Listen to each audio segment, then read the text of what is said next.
Hi, I'm Canadian artist Roxanne Jervis.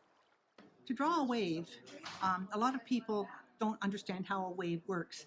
And if you look at it, there's a very quiet horizontal base to the wave, and then the wave builds, and it has a strong 45-degree curved angle upwards. After that, the white cap rolls over the top of the wave, and it dwindles at the edges. But you do not see white cap from one side of the water right to the other side of the water. It's not the way waves work. When you do it in color, I have this picture that I demonstrated from one of my students, and it was done quickly, but you can see here now, there's the quiet at the bottom of the wave, and then the wave builds up in here, and it's a 45-degree curved angle.